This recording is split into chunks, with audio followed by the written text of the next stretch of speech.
이렇게 인사하겠습니다. 은혜 받읍시다. 네, 은혜 누립시다. 네, 감사합니다. 예, 오늘 우리가 창세기 24장의 말씀을 가지고 함께 은혜 나누기를 원하는데요. 여러분, 오늘 말씀 읽으면서 어떤 내용인 것 같아요? 예, 리브게가 네. 그렇죠. 자, 누가 결혼하는 겁니까? 예, 이삭이 결혼한 겁니다. 이삭, 그렇죠? 이삭이 결혼해요. 우리가 이제 창세기 강해를 지금 수요일날 계속 해나가고 있는데, 지난주에 우리가 1장 1절에서 2절을 했거든요. 조금 건너뛰어서 20장을 한번 점프해 보겠습니다. 예, 왜냐하면 오늘 말씀의 내용을 이해하기 위해서는 조금 앞에 내용 설명이 필요해요. 20장에 보면 그랄 왕 아비멜렉이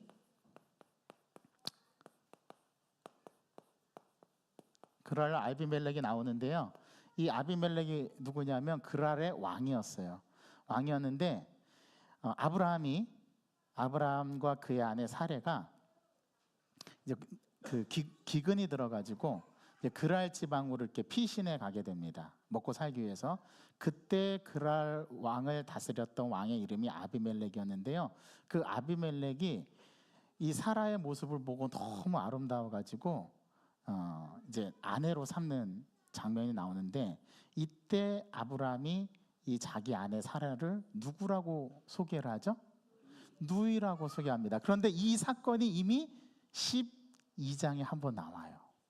12장에서도 블레셋 왕에게 자기 아내를 누이라고 속이죠. 그래서 그 블레셋 왕이 그 아브라함의 아내 사레를 이제 자기 아내로 맞이하려고 하다가 꿈속에 하나님께서 그 블레셋 왕에게 나타나가지고 그 여자에게 손을 대지 말라 그랬더니, 그 다음날 일어나서 아브라함한테 네가 어찌하여 나에게 이렇게 속였냐 그러면서 사라의 수치를 풀게 해주죠.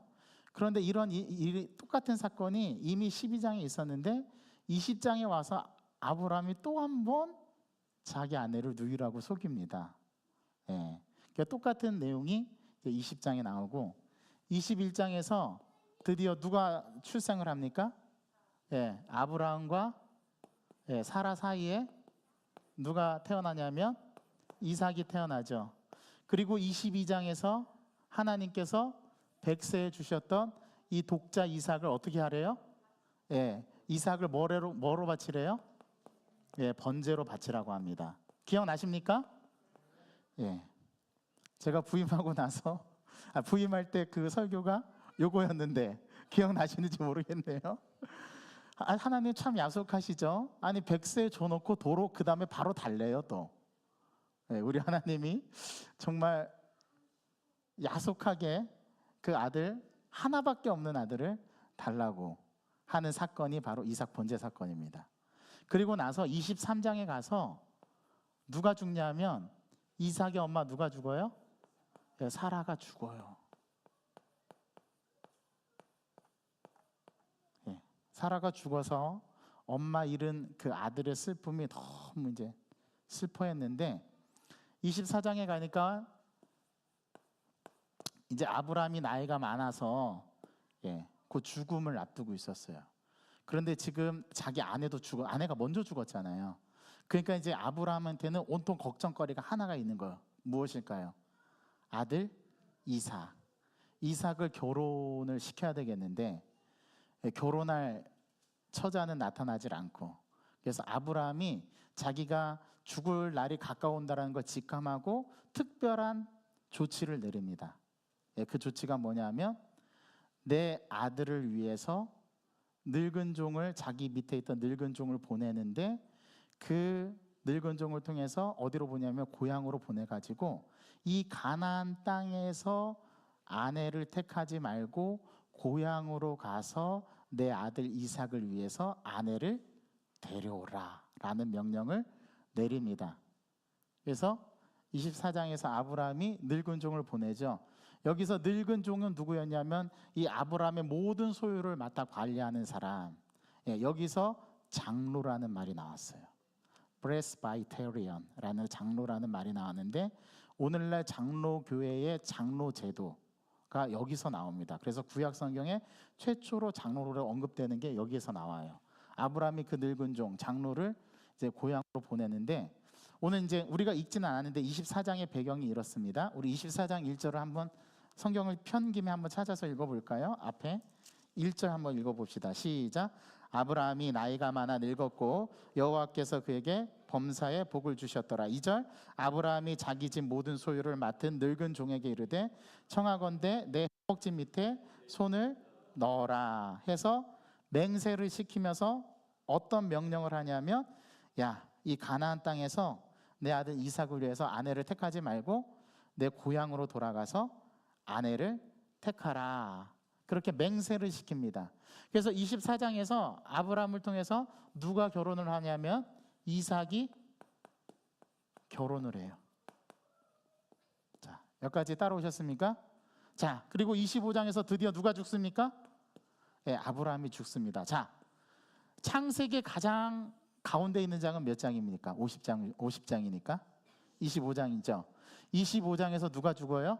믿음의 조상이라고 하는 아브라함이 죽어요. 자, 아브라함이 죽는 동시에 25장에서 누가 태어나냐면 에서와 야곱이 태어납니다. 누구의 아들이죠? 예, 이삭의 아들입니다.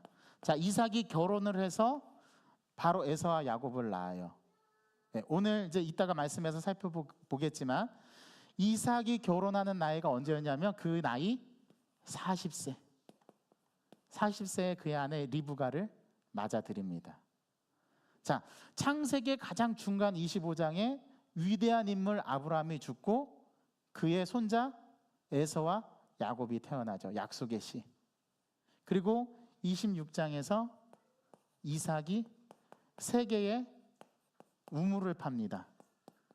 예, 어떤 우물이냐면 에색, 신나, 르호봇. 들어보셨습니까?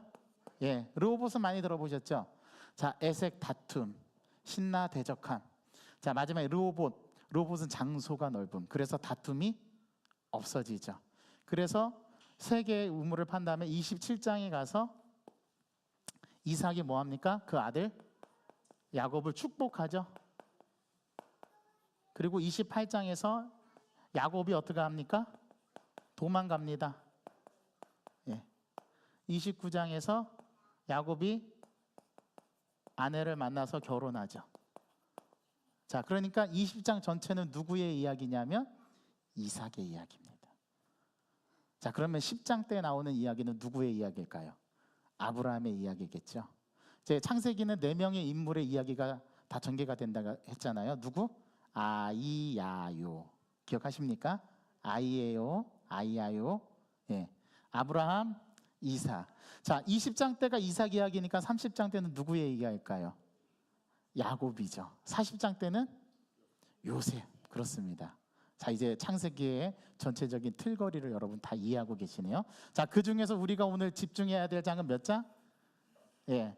자, 수평 가로로 보겠습니다. 21장에서 이삭이 뭐하고? 태어나고, 24장에 이삭이 결혼하고, 27장에서 이삭이 축복하죠.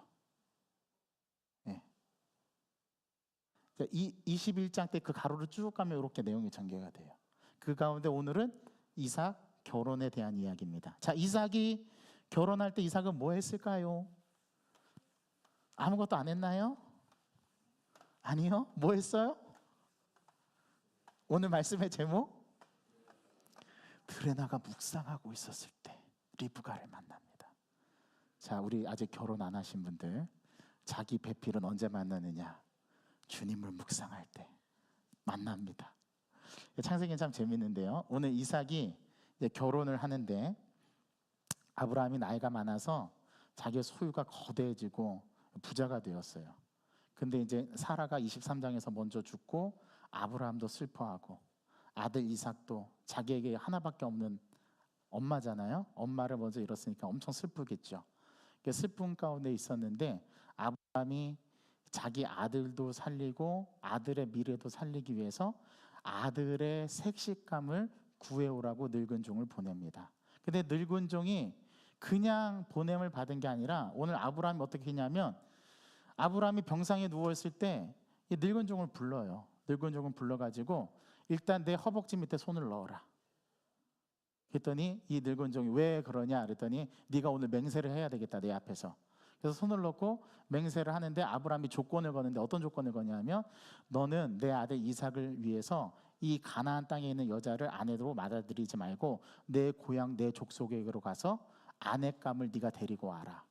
자, 그럼 이렇게 명령을 받았어요. 자, 여러분들이 늙은 종이라고 생각해 보십시오. 제가 이제 아브라함이에요.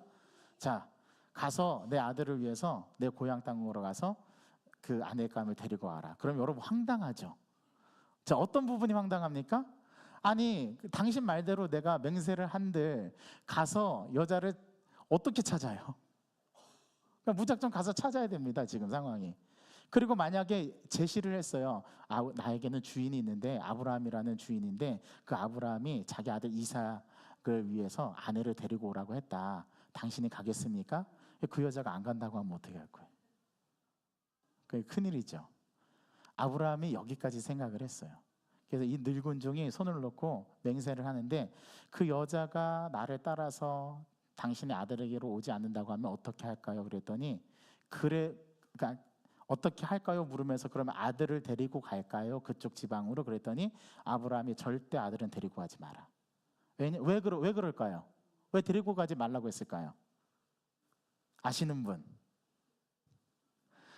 아무도 대답을 안 할 것 같아서 제가 말씀드려 12장 1절에 보면 너는 너의 고향과 아버지 집과 고향과 내 본토 친척과 내 아버지의 집을 떠나 내가 내게 보여줄 땅으로 가라.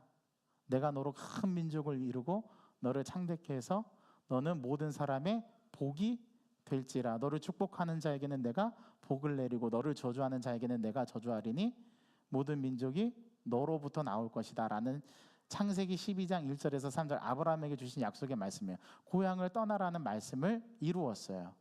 다시 아들이 고향으로 가게 되면 거기서 다시 정착해서 살 것이니까 그렇게는 하지 마라. 그럼 하나님의 약속을 어기는 것이 되니까 내 아들을 데리고 가지는 마라. 이거를 그 늙은 종에게 허벅지에 손을 얹고 맹세를 시킨 다음에 늙은 종을 보내거든요. 근데 늙은 종도 그런 의구심은 있지만 내가 아내감을 어디서 찾아야 되고 어떻게 찾아야 될까 그 고민이 있지만 그래도 일단 맹세를 하고 순종합니다. 자기 주인의 말에 순종을 하고 가는데 속으로 생각을 하는 거예요. 이거 어떻게 해야 되지? 막막한 거죠. 그렇잖아요. 아내를 그 아들 주인의 아들을 위해서 아내를 데려오긴 데려와야 되겠는데 아무나 데려올 수도 없고 그렇죠. 여러분들 자녀가 결혼을 한다고 하는데 그 자녀의 배우자가 될 사람이 집안은 어떤 집안이고 또 경제적인 어떤 재산은 어느 정도이고 조건은 어떠한가 여러분 다 꼼꼼하게 따져요 안 따져요? 네, 따져야죠. 그렇죠? 따질 거 아니에요. 그렇죠? 늙은 종이 그냥 아무런 색시를 데리고 갈 수는 없고 그도 고민을 했을 거 아니에요? 그래서 이런 기도를 드립니다. 늙은 종이 주님 제가 나의 주인 아브라함에게 맹세는 했는데 주님께서 내가 가려고 하는 그곳에 도착하거든 어떤 여인이 물동이를 이고 나오게 해서 그 여인이 나로 하여금 물을 마시게 시키면 이것이 하나님께서 나를 순적하게 인도하시는 것으로 알고 그렇게 주인을 위해서 아내를 삼겠습니다. 자, 그런데 그때 나에게 물만 마시는 게 아니라 내가 가지고 온 가축 낙타에게도 물을 마시게 할까요? 라고 이 말을 하면 진짜 하나님께서 순적히 만나게 해주신 것으로 알고 그 사람을 아내로 삼겠습니다. 이렇게 얘기를 한 거예요. 자, 일단 늙은 종은 몰라요. 누구를 만날지 모르는데 근데 그 물동이로 이고 나오는 여자가 늙은 사람이면 어떻게 해요? 나 참 이 종도 이해가 안 돼. 물론 자기가 더 막막한 거는 이해되지만 그 물동이로 이고 오는 사람이 또 10살짜리 꼬마 여자이면 어떻게 해요? 아내를 삼을 수가 없는 거잖아요. 그런데 놀랍게도 이 늙은 종이 기도한 대로 물동이를 이고 나오는 처녀가 있었습니다. 그게 누구였냐면 그게 리브가였어요. 리브가는 누구의 딸이냐면 부두엘의 딸이었어요. 라반의 남매였죠. 라반의 여동생이었어요. 그 리브가를 만납니다.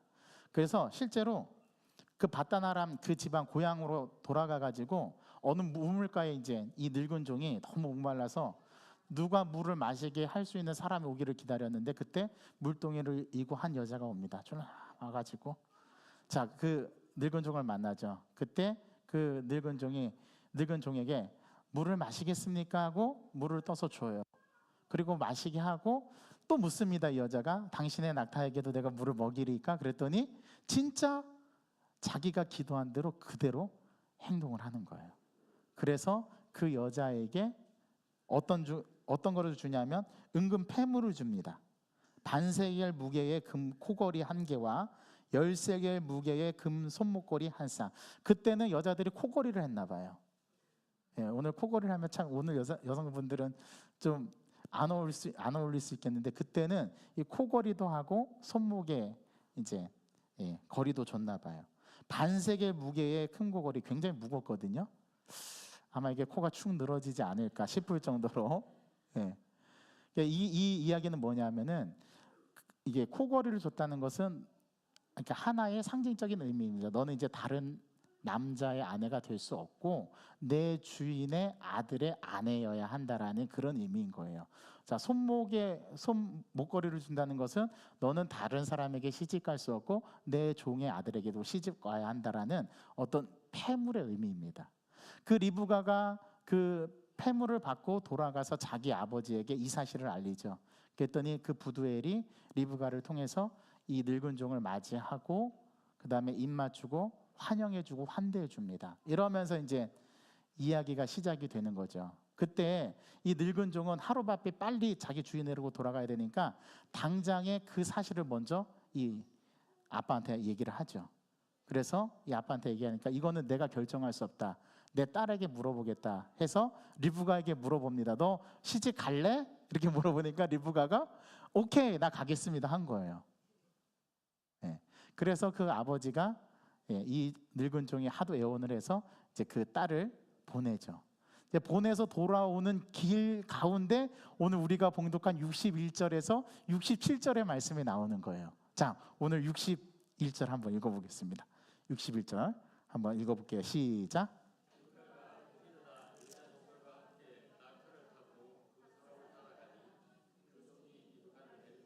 예, 그 늙은 종이 이제 리브가를 데리고 가죠. 이제 그 자기 주인의 아들 이삭을 위해서 아내감을 데리고 가는 겁니다. 자, 그때의 62절.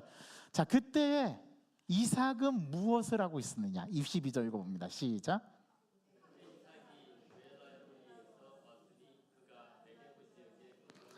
예, 여기가 네게부는 어디냐면 이스라엘 땅의 남방 지역입니다. 남방 지역. 오늘날로 말하면 지금 팔레스타인 전쟁이 일어나고 있는 가자 지구에서 조금 더 남쪽, 애굽에 가까운 지역이라고 보시면 돼요. 예, 출애굽 당시에 출애굽 지도로 얘기를 하면 그들이 이렇게 방황했던 광야, 거기를 네게부라고 불러요. 네겝. 옛날에 개역 한글판에는 남방 지역이라고 나왔어요.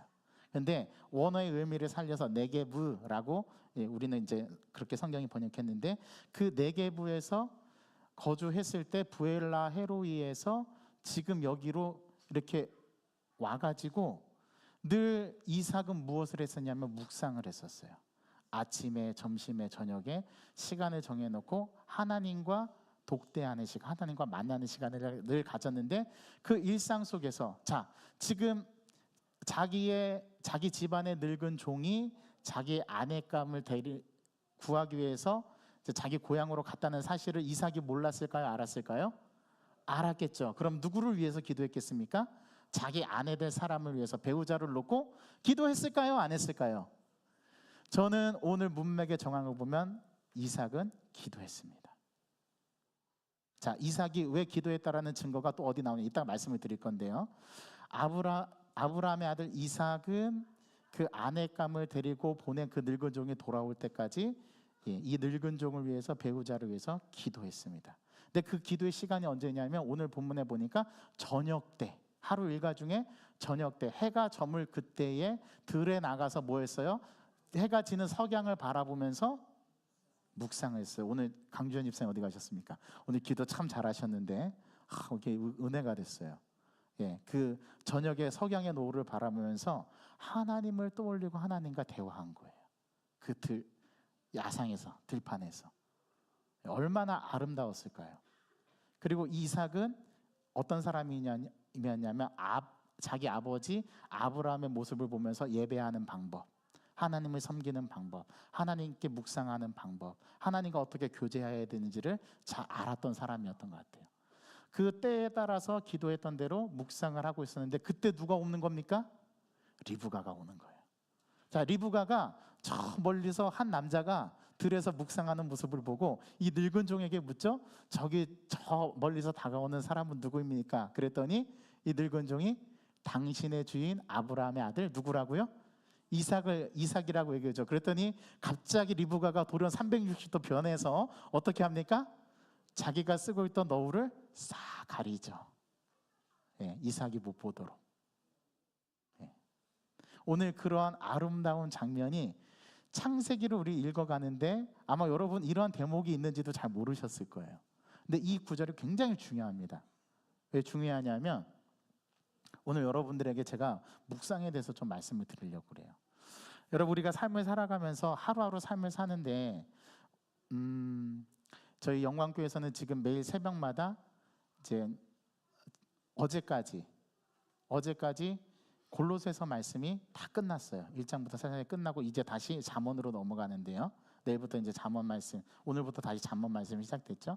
잠언이 시작되는데 우리 영광교회 새벽 기도 하시는 분들은 매일마다 제가 기도했던 것처럼 그 어느 누구와도 대화하기 전에 먼저 하나님과 대화하고, 그 어떤 글들을 읽기 전에 하나님의 말씀을 읽으며, 그 어떤 노래를 흥얼거리기 전에 새벽 첫 시간에 나와서 주님께 찬송가를 올려드리는 거, 이게 우리 마음의 중심의 원래 고백 아닙니까? 하나님 만나고 싶죠. 하나님을 어떻게 만나느냐? 예, 그 만남의 방법은 이제 큐티, 우리가 알고 있는 큐티라는 건데, 큐티 들어보셨습니까? 자, 큐티가 뭡니까? 예, 장로님 너무 대답을 빨리 해주셨어요. quiet time이라는 뜻인데요. quiet라는 것은 형용사로 조용한, time은 뭔지 아시죠? 시간. 예. 자, 그러면 왜 조용해야 됩니까? 시끄러울 때는 하나님 못 만나나요? 예. 여기는 의미가 있어요. 우리가 우리 자신을 조용하게, 마음을 조용한 상태로 만드는 이유는 그 시끄러운 세상의 소음과 잡음 속에서 누구의 음성을 듣는다라는 의미가 있냐면 하나님의 음성을 듣기를 원한다라는 그 고백에 대한 첫 단어가 quiet예요. quiet. 그래서 내 마음의 시끄러운 소리를 잠재우고 하나님의 소리가 들릴 수 있도록 환경을 만드는 거. 우리가 지금부터 여러분 한 소리도 내지 마십시오. 찍 소리도 내십시오. 준비 시작. 자, 느끼셨습니까? 우리는 이 땅에서 아무 소리도 내지 않는데 여러분 마음속에 막 여러 가지 소리들이 막 나오는 거 들으셨어요? 네. 입을 닫는다고 해서 내 마음속에 어지러운 시끄러운 소리가 안 들리는 게 아닙니다. 내 마음속에 막 용솟치는 그러한 소리를 잠재워야만 하나님의 소리를 들을 수 있어요. 그래서 하나님 앞에 잠잠하게 자신의 영혼을 세우고 하나님께서 나에게 무엇이라 말씀하시는지 그거를 듣는 시간이 필요해요. 자, 여러분들이 하나님의 음성을 잘 못 듣는 이유 제가 알려드릴게요. 하나님 앞에 시간을 안 들여요. 하나님 앞에 시간을 안 내요.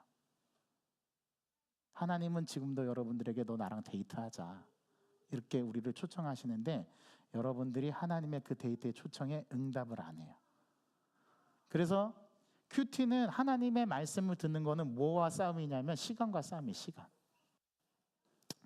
자, 장로님, 우리 김경태 장로님은 혹시 은행에 어떤 은행을 주로 이용하시나요? 우리은행 이용합니다. 우리은행. 자, 장로님 은행에 얼마 있습니까? 네. 많아요?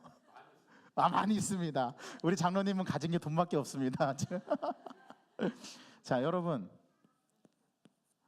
장로님은 우리은행을 이용하지만 저는 HB은행으로 들어보셨습니까? HB은행 들어보셨어요? 네. 여러분 못 들어보셨죠? 저는 HB은행에 통장을 개설해 놨는데요. 매일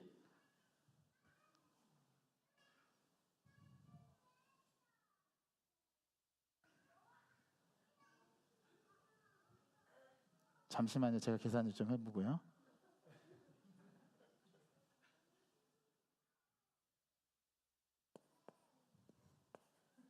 예, 저는 하루에 매일 꼬박꼬박 제 통장에 86,400원씩 입금이 됩니다. 이런 은행 있으면 좋겠죠. 예, 여러분들 통장에 하루에 86,400원씩 꼬박꼬박 입금이 돼요. 그래서 저는 맨날 86,400원씩 저는 씁니다. 예, 이 86,400원이 뭔지 아십니까? 24시간입니다. 자, 24시간을 분으로 바꾸면은 몇 분일까요? 1시간은 60분이니까, 그렇죠? 1시간은 60분이니까 24시간은 1440분이고, 그렇죠?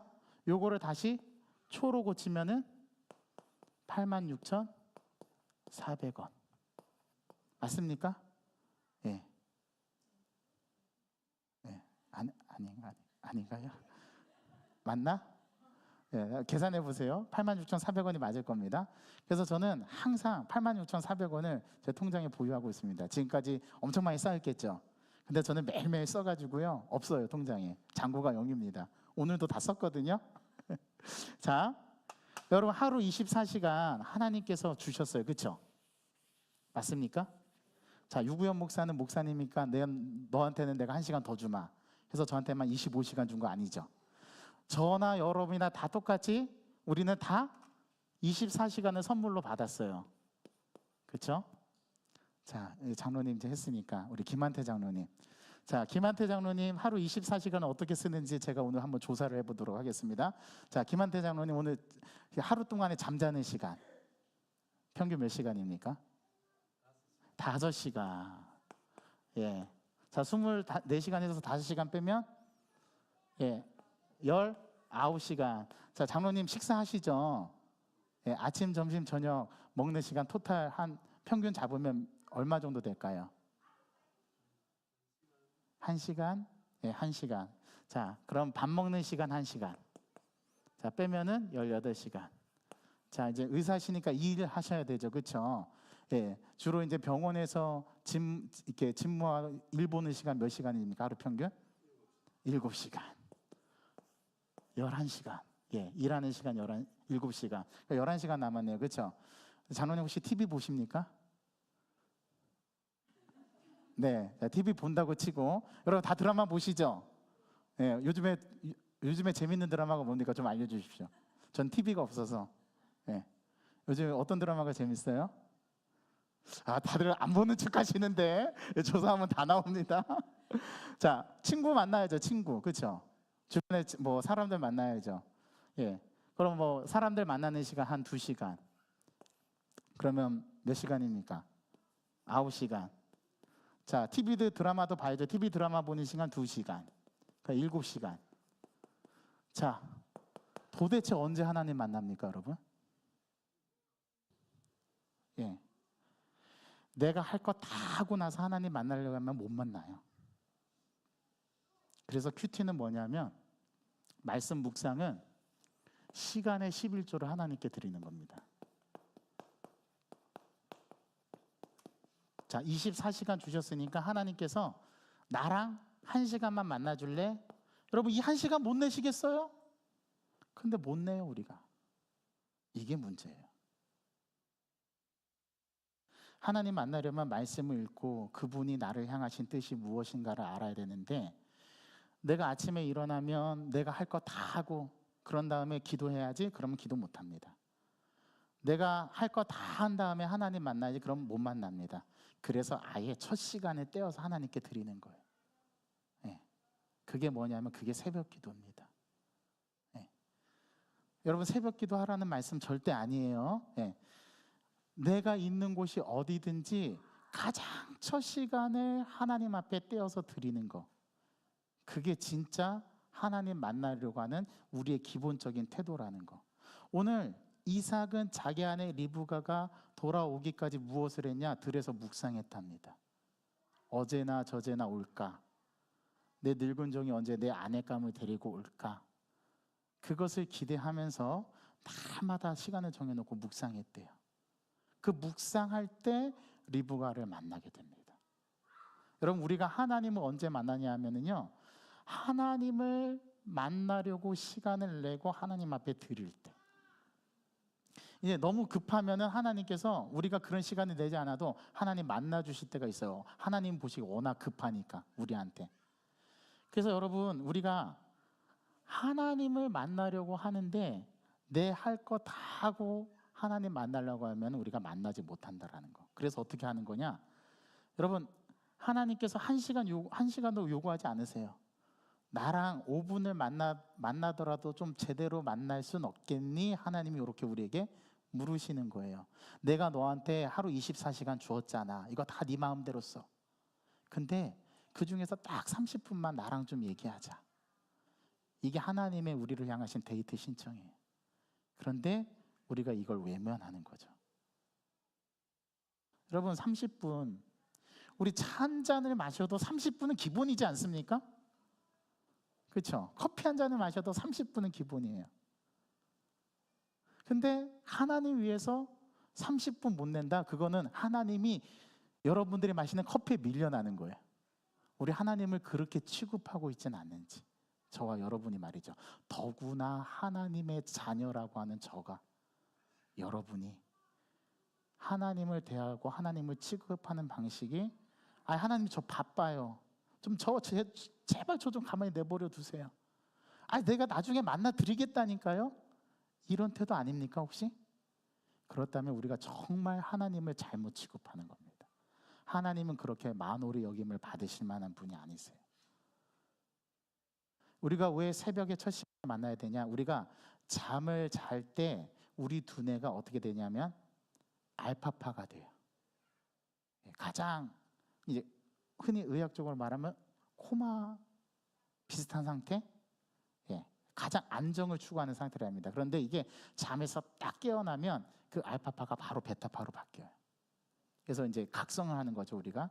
그래서 하루의 삶을 시작해요. 자, 그 하루의 삶이 시작될 때 막 잠에서 깨어나서 우리의 마음과 우리의 모든 것들이 흰 도화지처럼 백지화되었을 때, 여러분, 어린이들이 흰 스케치북에 그림을 그리잖아요. 어떤 그림을 그리냐에 따라서 그 그림의 내용이 달라지죠. 근데 바탕은 흰 도화지예요. 그렇죠? 우리가 잠에서 깨어나면 하루의 일과를 시작할 때 아무도 것도 그려지지 않은 흰 백지 도화지가 됩니다. 그때 하나님과 첫 만남. 그러면은 우리가 아무것도 하지 않은 상태에서 하나님의 말씀이 나에게 들어오고 그 말씀이 내 안에 새겨지고 그 말씀의 의미를 깨달아서 하나님께서 나를 향하신 뜻이 무엇인가를 아침에 분별해내는 작업, 그게 큐티입니다. 말씀으로 나를 조명해보고 하나님의 말씀이 나를 사로잡아서 그 말씀이 나를 쭉 하루 일과 동안에 나를 이끌어가게 나를 내어 맡기는 거, 그게 말씀 묵상이에요. 오늘 이것을 이삭은 날마다 충실히 했답니다. 그럴 때 자기 아내를 만나게 되는 거예요. 어떨까요? 이삭은 단번에 알아봤겠죠. 내 아내 될 사람이구나. 리브가도 단번에 알아보죠. 그러니까 자기가 가지고 있던 너울을 싹 가려서 이제 이삭에게 아내로서의 준비를 다 하는 거죠. 이게 오늘 우리가 읽은 61절에서 67절의 말씀은 마치 결혼식을 연상시켜요. 근데 이 결혼식이 이삭과 리브가의 결혼식이지만, 겉으로의 표면은 그렇지만 사실은 하나님과 우리의 만남을 잇대어서 비유적으로 표현하는 겁니다. 창세기는 모든 것에 다 예수 그리스도의 그림자거든요. 예수 그리스도를 다 상징해요.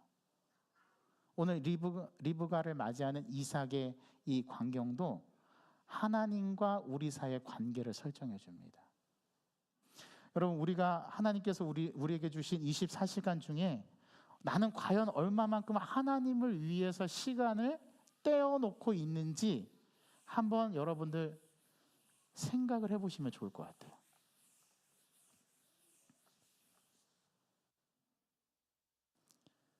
하나님이 이번 한 주간도 저와 여러분들에게 열심히 데이트 신청을 하실 거예요.